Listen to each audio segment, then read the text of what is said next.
dans ces sociétés qui sont en allemand, qui sont en russe, qui sont dans des langues anciennes également, hébreu, arabe, grec, latin. Et donc beaucoup de ces choses, encore une fois, ce n'est pas des informations nouvelles. Cela a été utilisé pendant toute l'histoire, et avec le temps, l'information a été codifiée, elle a été simplifiée, et elle a été mise en un format plus facile à comprendre. Et cela, ça arrive toujours avec l'information, avec le temps. Elle devient de plus en plus simple, de plus en plus simple, de plus en plus simple. Donc l'information que vous allez obtenir aujourd'hui et demain, elle ne m'appartient pas. Elle appartient à un collectif de personnes qui, pendant des milliers d'années, ont mis tout cela ensemble, à force d'essais et d'erreurs. D'où est-ce que ça vient à l'origine? Je ne vais pas rentrer dans cette discussion aujourd'hui. C'est ouvert à la discussion et nous pouvons en parler. C'est peut-être très haut au-dessus de la tête d'un grand nombre de personnes, très au-dessus de leur niveau de croyance, de leur niveau de compréhension.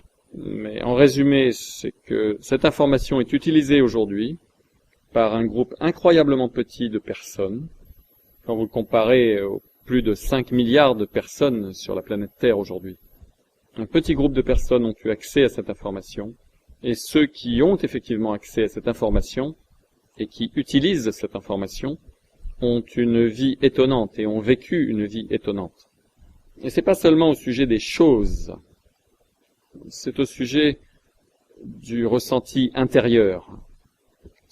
Se réveiller plein d'émerveillement pour cette planète sur laquelle nous vivons, pour notre vie, et comment simplement satisfaire nos désirs, et être heureux, et apprécier, et expérimenter la joie intense, l'épanouissement, et le bonheur et la béatitude ultime, et pour certains d'entre vous, d'avoir votre propre jet privé, et vous en avez vu un grand nombre ici.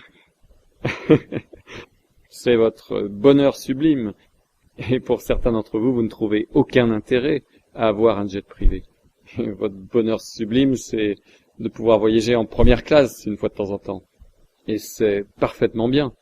Il n'y a pas de bien ou de mal lorsqu'il s'agit de désir. Quel que soit votre désir, c'est votre désir. Donc qui est-ce que vous écoutez? Eh bien, je suggérerais que vous écoutiez les gens qui ont ce que vous voulez. Écoutez les gens qui ont ce que vous voulez. Et cette information vient de personnes qui l'ont utilisée, c'est prouvé, cela a passé l'épreuve du temps, cela marche mieux et plus vite que n'importe quoi d'autre. C'est ici la première fois dans l'histoire que cette information est révélée et divulguée à une grande échelle. Et je peux vous dire qu'il y a très très peu de personnes, très peu, qui sont heureuses que cette information soit divulguée. Une des premières personnes dans l'histoire qui ait pensé que cette information devait être divulguée est Andrew Carnegie, l'homme le plus riche du monde, qui avait cette information et qui était aussi membre de la Brotherhood. Andrew Carnegie, comme je l'ai indiqué, est le fondateur de US Steel, l'acier américain. Et quand il a fait ça, au fait, Henry Ford, qui était aussi un des hommes les plus riches du monde, qui était aussi un membre, il est devenu fou. Il était parmi les plus bruyants opposants au fait que Andrew Carnegie partage cette information, en dehors de la classe de l'élite, et en dehors des membres des différentes sociétés. Donc, quand j'ai décidé de quitter la Brotherhood et de divulguer ces informations, j'ai rencontré une violente opposition, une opposition extrêmement négative, et pour beaucoup de raisons dont on parlera plus tard. Mais plusieurs personnes, dans différents groupes, comme nos 33e degrés maçons qui sont ici, des membres des Illuminati qui sont sortis, d'autres membres de la Brotherhood, plusieurs membres des Skull and Bones, Ils sont tous sortis pour me soutenir et pour montrer leur soutien, et c'est la raison pour laquelle ils sont ici, pour vous rencontrer. Parce qu'ils connaissent cette information et ils valident et ils prouvent que cette information est véritable et exacte. Et par leur propre vie, ce qu'ils ont dans leur propre vie, ce qu'ils ont accompli dans leur propre vie et dans leur propre famille, vous pouvez voir en direct que ça, c'est du sérieux. Ce n'est pas de la fumée des miroirs, mais c'est du sérieux. Bien plus que tout ce qui peut exister d'autre, qui vient d'autres séries de CD, de séminaires, de livres, de professeurs, de gourous ou quoi que ce soit. Ici, vous voyez que c'est du sérieux, et à une échelle que vous n'auriez jamais pu imaginer auparavant.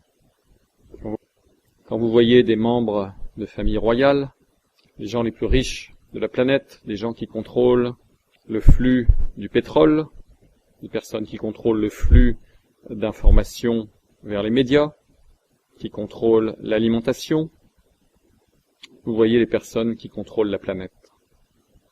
Et ça, ce sont les personnes que vous avez eu la possibilité de rencontrer, des individus et leurs familles, de manière à ce que vous puissiez voir que cela est vraiment quelque chose d'extraordinaire que vous êtes sur le point d'entendre et d'apprendre. Donc, qui est-ce que vous écoutez? Je suggérerais que l'information que vous allez obtenir va être stupéfiante, va vous ouvrir les yeux, va être ridiculement simpliste, au point d'être une surprise pour beaucoup d'entre vous. Je ne peux pas croire que c'est si facile. Oui, mais il y a beaucoup de nouvelles réponses qui font que ça marche. Mais c'est facile. Incroyablement facile à appliquer. Et les résultats devraient arriver pour vous incroyablement plus vite que vous ayez jamais rêvé qu'il fût possible. Alors parlons d'un certain nombre de choses tout d'abord. Vous allez apprendre beaucoup d'informations, encore une fois. Et l'information que je vais partager avec vous, en simplement 2 jours, est simplement un petit schéma, une sorte de vue aérienne. Je ne peux pas vous donner aujourd'hui et demain tout ce que j'ai appris pendant 35 ans, et des milliers et des milliers et des milliers et des milliers et des milliers d'heures d'entraînement. Et au fait, quand vous êtes dans une société, comment est-ce que l'entraînement nous est donné des uns aux autres? Le travail n'a pas lieu en fait dans des salles de classe. Il est fait dans quelques ateliers comme celui-ci, quelques séminaires et quelques conférences, absolument. Mais beaucoup d'informations cependant vous est enseignées par les livres. Vous avez à lire des choses. Et la raison pour laquelle j'appuie sur ce point, c'est qu'aujourd'hui, très peu de personnes lisent. Et l'une des décisions intéressantes prises par les membres des sociétés, et cela a été vrai pendant toute l'histoire, au fait, c'est que quand vous avez la classe de l'élite qui a de l'information, ils veulent garder cette information pour eux-mêmes afin de ne pas avoir de concurrence. Pendant toute l'histoire du monde, la classe dirigeante, la classe de l'élite qui avait cette connaissance, ils voulaient garder cette connaissance pour eux-mêmes pour ne pas avoir de concurrence. Et la manière d'y parvenir était en tout premier lieu de laisser les masses dans l'illettrisme. Si nous pouvons garder les masses dans l'incapacité de lire, alors nous pourrons les maintenir en dehors de cette capacité d'obtenir cette connaissance. Et c'est l'une des raisons pour lesquelles, dans les écoles à travers le monde, le niveau de lecture ne cesse de baisser. Bon, à travers toute l'histoire, la majorité de la population était illettrée. De nos jours, nous avons des écoles, donc nous pensons que tout le monde peut lire et écrire. Et ce n'est pas vrai en réalité. En Amérique, par exemple, Phonics, la méthode qui était enseignée dans toutes les écoles, a été retirée des écoles et a été remplacée par une méthode appelée la Luxi méthode. Et cela, ça permet de s'assurer que les enfants ne peuvent pas réellement lire. Et donc, la lecture diminue avec le temps. Ça descend. Et donc, nous apprenons ces informations dans les sociétés essentiellement à partir de la lecture. Et la lecture est quelque chose qui est vraiment négligé, mais la connaissance qui arrive à partir de la lecture est assez différente de celle obtenue par toute autre méthode. Les leaders sont toujours des lecteurs. Si vous regardez les leaders des pays à travers le monde, si vous regardez les milliardaires à travers le monde, si vous regardez les capitaines d'industrie à travers le monde, ce sont toujours d'énormes lecteurs. Ils lisent tout le temps. Bien, réfléchissez à cela. Je vous ai indiqué que j'ai appris ces informations et que l'information est partagée dans les sociétés essentiellement à travers la lecture. Donc, quand vous voyez quelqu'un qui est un lecteur féroce, posez-vous la question. Je me demande si c'est un membre d'une société. Parce que ça, c'est une des choses qu'on nous a enseignées. C'est une chose qu'on nous a enseigné à faire très tôt, de lire et de glaner de l'information à travers la lecture. Donc, la lecture est vraiment importante comme moyen d'obtenir cette information. Les sociétés, comme j'ai indiqué, sont une sorte de notoriété publique. Mais vraiment, ce qui se passe à l'intérieur des sociétés a toujours été conservé secret. Hey, je suis le sénateur John Kerry, et je suis membre de Skull and Bones. Ok, qu'est-ce qui se passe? Je ne peux pas vous dire, c'est un secret. Je suis à un 33e degré des francs-maçons. Je vais vous le faire savoir. C'est ok, Benjamin Franklin était membre des francs-maçons, au 33e degré. Tout au long de l'histoire, nos leaders étaient des membres, ils étaient fiers d'appartenir à ces sociétés. Ils avaient l'habitude de porter leur costume maçonnique en public, ils étaient fiers d'être membres. Mais quand vous leur demandiez qu'est-ce qui se passe à l'intérieur, qu'est-ce que vous avez appris, c'est là que ça s'arrêtait. C'est là que non. Je vais vous faire savoir que je suis un membre, mais pas ce que j'ai appris comme membre. Donc, nous sortons, pas seulement moi-même, mais les amis que j'ai amenés avec moi, nous partageons maintenant avec vous ces informations.